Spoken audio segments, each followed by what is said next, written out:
diferencialcito de corriente. ¿Estamos? Porque de hecho el diferencial que importa, si mal no estoy, es como I de L. I de L, ese es el que nos importa, ese es el que vamos a analizar qué produce allá. ¿Sí estamos? Mientras que aquí no, con la ley de Ampere es más sencillo porque es usar la simetría, es usar la simetría del campo. Ustedes saben que si aquí hay una corriente, entonces eso empieza a generar un campo alrededor. Entonces el tipo dice, pues hay simetría en el campo, así como hay simetría en el campo eléctrico. Es que en el campo eléctrico hay una gran simetría, que es esta, pero es una simetría que radial. ¿Sí estamos? Mientras que aquí son anillos que rodean al ¿qué? Al alambre, y los campos magnéticos están sobre esas líneas que rodean al alambre. ¿Sí estamos? Mientras que aquí lo que uno está mirando es cómo las líneas de campo eléctrico emergen o fluyen a través de esa ¿qué? Superficie. ¿Sí estamos? Entonces es un tanto diferente, pero digamos es analógico. ¿Listo? Entonces lo que yo aquí hago es decir, oiga, pues voy a mirar cuánto es el campo magnético producido por esa corriente en un lugar del espacio a una distancia definida del cable, que por ejemplo sería esta distancia, y yo a esa distancia la llamo ¿qué? R. ¿Sí estamos? Pero es la distancia a la cual voy a colocar mi línea amperiana. ¿Aló? No superficie gaussiana, sino línea amperiana. Entonces yo digo, mira, aquí hay una línea amperiana, que va a ser esto, que está rodeando ¿qué? Al cable. ¿Sí estamos?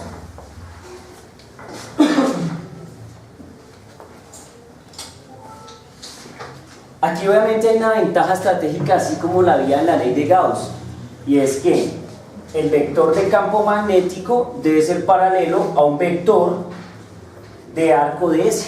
¿Estamos? Es decir, aquí hay un vectorcito de S, ¿cierto? Un diferencial de arco que tiene una dirección que es esta, y el campo magnético, pues en general estamos asumiendo que está sobre esa misma ¿qué? Línea, que era lo mismo que asumíamos acá cuando hacíamos la superficie ¿qué?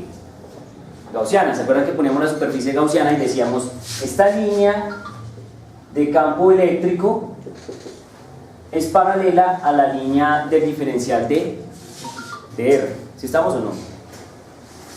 Bueno, perdón, de R no, el diferencial de área, el de A, que es un pequeño diferencial de área aquí, un pedacito.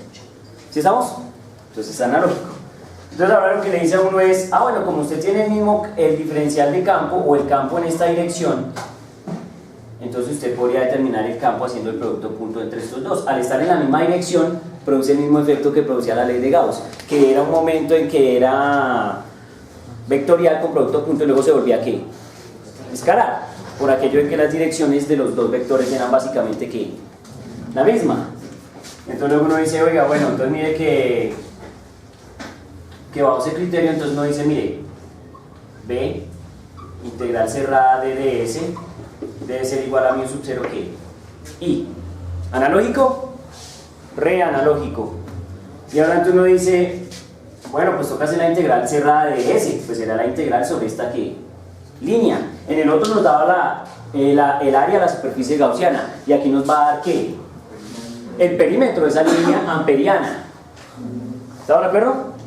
¿Cuánto es el perímetro de esa línea amperiana, compañeros? 2 pi R, donde R es el radio de la línea amperiana. ¿Sí estamos? Es un ejemplo muy sencillo, ¿no? Es como para que comprendan cómo sería el juego, y esto es igual a mu sub 0 que I, perdón, pero I de corriente, estaba poniendo I unitario. ¿Sí está claro? Y ahora, ya terminando ese truco, entonces uno despeja lo que necesita. ¿Qué necesita? El campo o la corriente. Bueno, ya uno decide, ¿sí? ¿Le tendrá que dar el campo para hallar la corriente o tendrá que tener la corriente para hallar el qué? El campo. Entonces uno dice, entonces B va a ser igual a mu sub 0 I sobre 2 pi ¿qué? R. ¡Oh! ¡Qué interesante! Mire que el campo magnético no cambia con el cuadrado de la distancia, como cambiaba el campo ¿qué? Eléctrico. Cambia con el inverso, digamos, a la primera potencia de la distancia. ¿Sí lo ven? Bien. Entonces, la ley de Ampère se hace fundamental. ¿Sí estamos? La ley de Ampère se hace ¿qué? Fundamental en las ecuaciones de Maxwell. ¿sí? Recuerden que las ecuaciones de Maxwell, ¿cuántas son? ¿Qué? 4. ¿Estamos o no? 4 ecuaciones. La primera, la segunda, la tercera y la cuarta. Estamos 4 ecuaciones de Maxwell.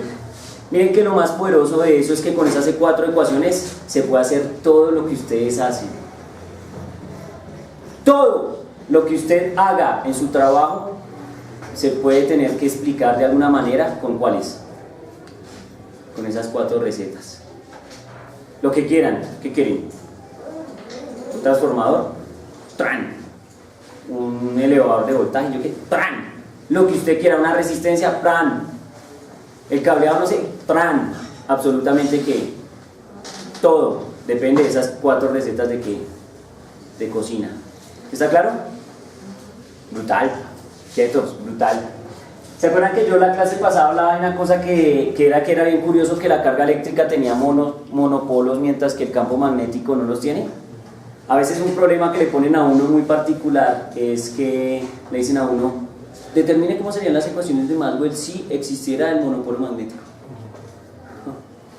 Y empieza uno a sufrir las consecuencias, ¿sí? Porque hay que hacer ciertas asunciones, porque pues obviamente eso no es que, pues no es cierto hasta el momento, ¿no? Recuerden que anoche les dije que hay experimentos que buscan eso, y particularmente eso del programa de Big Bang Theory, que es un juego, que es como divertido, que es chistoso. Pues sí hay gente que está en pro de buscar eso, que el monopolo, ¿no? Para ganarse el premio Nobel de Física por esas ideas.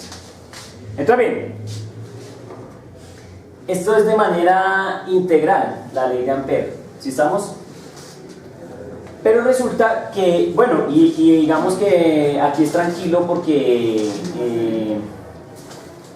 pues digamos, los campos eléctricos y magnéticos podrían tener una dinámica incluso mucho más compleja.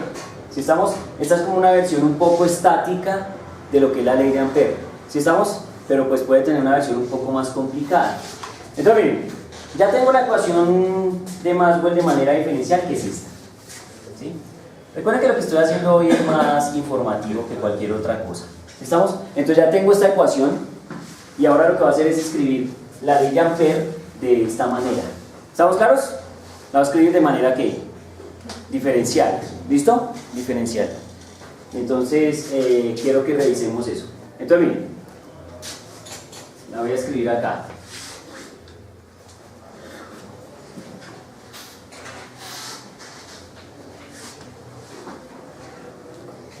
Uno puede pasar de estas ecuaciones, así como tenía esa integral puedo pasar a esta, y así como tenía esa integral puedo pasar a la que voy a escribir.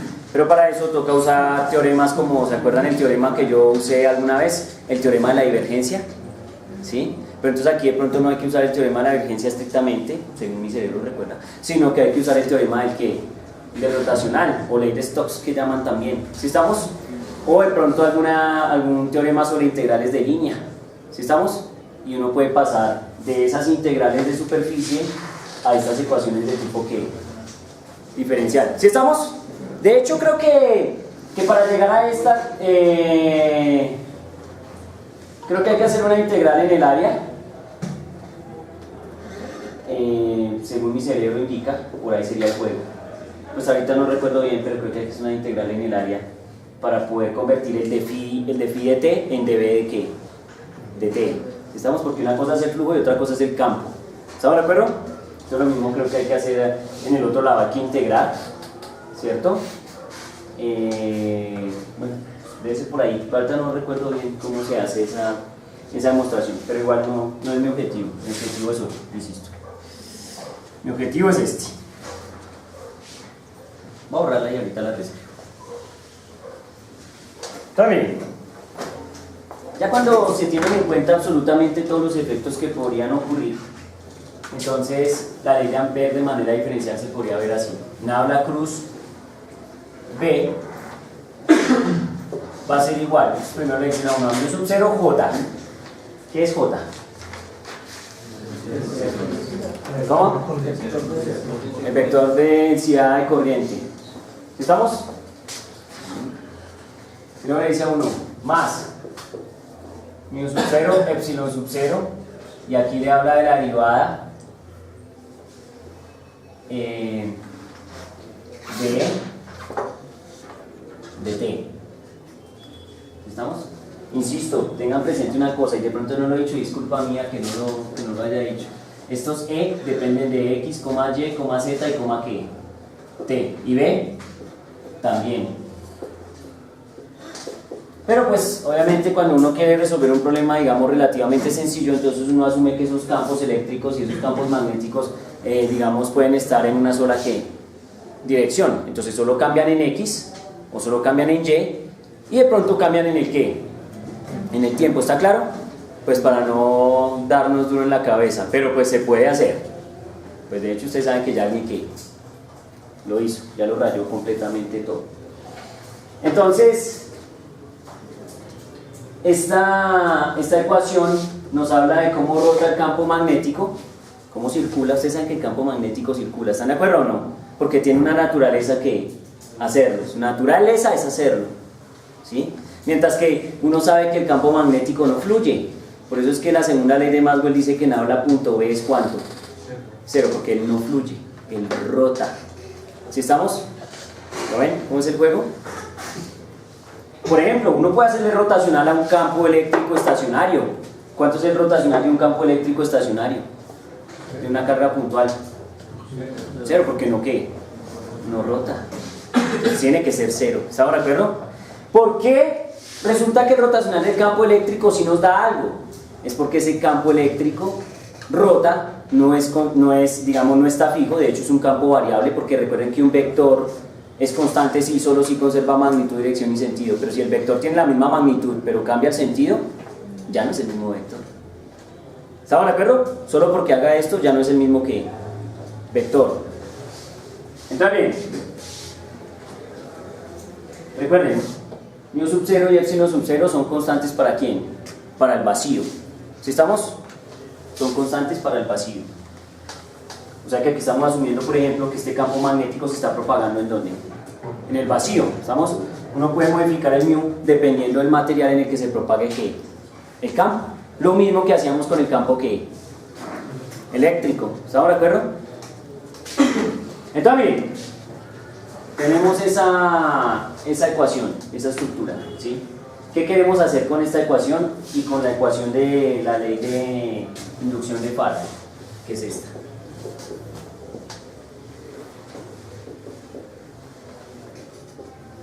Sí.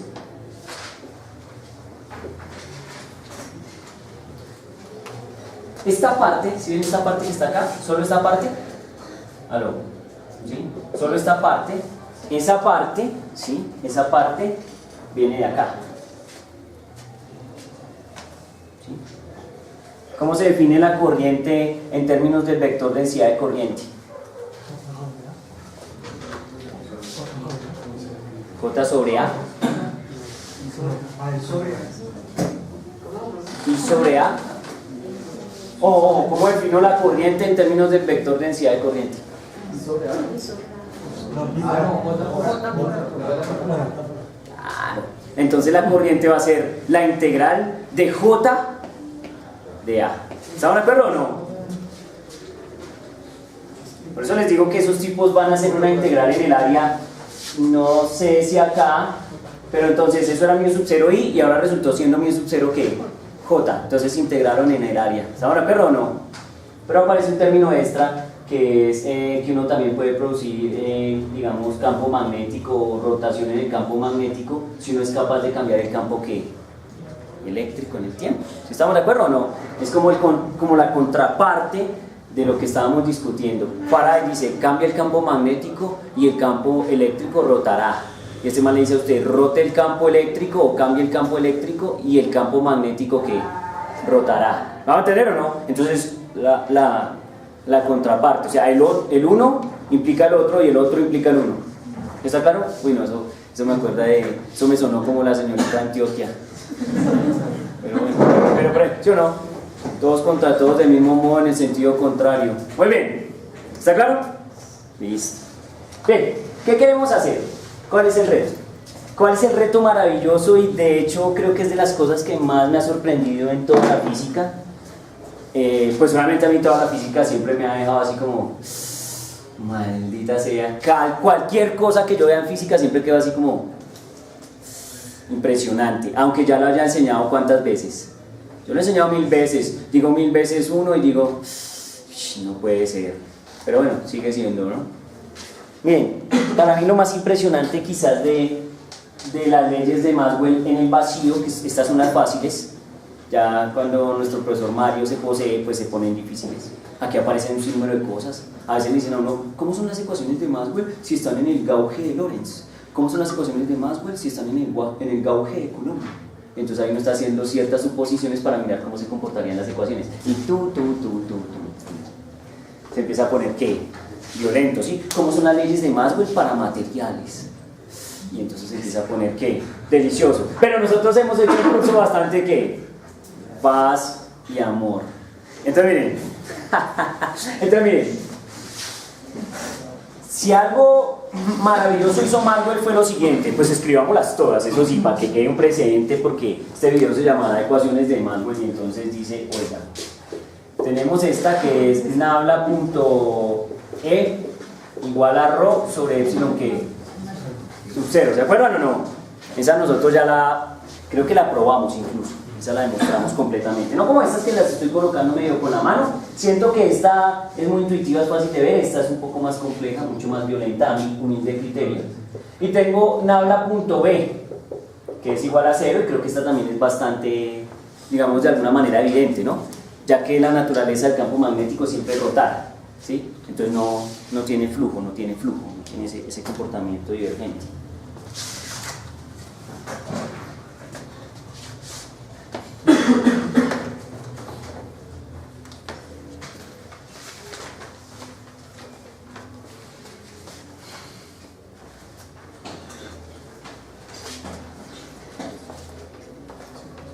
Esto que hace Maxwell ahí, esas 4 ecuaciones son como las leyes de Newton. Si cambian el mundo, cambian la física, porque resulta que las 3 leyes de Newton explican el movimiento. Se llaman las leyes de ¿qué? Del movimiento. ¿Sí estamos? Entonces, a Maxwell y a Newton les pasa básicamente lo mismo. Hay unos manes que están antes que ellos, que son unos genios, unos brutales. Galileo es como Faraday. Galileo hace unos experimentos brutales y encuentra cosas interesantes, pero el man no logra llegar, digamos, hasta el fondo del asunto. Faraday hace unos experimentos impresionantes, pero el hombre tampoco llega hasta el fondo del asunto. Encuentra un comportamiento, pero nunca lo explica. Entonces, ¿Newton qué hace? Tratar de explicar lo que Galileo encontró, ¿sí? Obviamente, Newton tuvo un poquito más ayuda de Galileo porque Galileo planteó prácticamente la primera ley de Newton, la ley de la inercia, ¿sí? En palabras de Galileo no encuentra básicamente esa idea. Pero para Maxwell, pues lo que está en las manos es que Faraday dice, mire todo lo que pasa, cómo pasa, cuándo pasa, y tiene todos los datos, absolutamente todos, de los experimentos de Faraday. ¿Sí estamos? Entonces él de ahí infiere que la ley de inducción de Faraday, porque es que Maxwell sí tiene el poder matemático, o sea, el man sí comprende la matemática que se requiere para hacer esto. ¿Estamos? Toda vectorial, pero vectorial de ese vectorial violento. Entonces, ¿qué es lo poderoso de Maxwell? Primero, condensar todas las fenomenologías que habían en pocas ecuaciones, tantas como solo 4. Esta y aquella. Estas 2, digamos, son de electrostática y estas son 2 de dinámica. ¿Sí estamos? Está condensado todo lo que podría pasar está aquí resumido. Obviamente después uno le hace modificaciones, le hace arreglos y puede encontrar un sinnúmero de cosas que más. Pero entonces resulta que hay un punto en donde Maxwell dice, oiga, interesante, mire que con estas ecuaciones yo puedo empezar a preguntarme cosas y a jugar como qué está pasando con la naturaleza del electromagnetismo, hasta dónde va. Y encuentra lo más chévere, que es lo siguiente. Maxwell encuentra que con la electricidad del magnetismo uno puede generar una cosa que se llama una onda electromagnética. ¿Sí estamos? El tipo es capaz de darse cuenta de que hay una cosa que es una onda electromagnética. ¿Qué pasó, papá? Que lo oigo ahí murmurando algo. No, estábamos mirando una cosa diferente. ¿Importante o no? No, pero es que yo no me acordaba si, o sea, ¿ese es Navidad o es rotacional? señor. Eso es nada. Sí, son nablas, claro. Y hay muchas rotacionales las de arriba. Sí, es un rotacional, ¿no? Miren, el hombre encuentra una cosa que es la ecuación de onda electromagnética, ¿sí? Él encuentra la ecuación de onda electromagnética y lo que les digo, ahí surge un nuevo campo de la física muy brutal. Solo porque él se pregunta qué son esas ondas, qué explican esas ondas, cuáles son esas ondas, dónde las hemos visto o nunca las hemos visto. ¿Sí estamos? Sí, pero es que me refiero, o sea, todos son nabla, ¿no? Las ecuaciones que hemos manejado. ¿Qué pasa? Son nabla. Ah, bueno. Que no entiendo qué es rotacional, pero rotacional, o sea, eso es lo mismo. Sí, el rotación.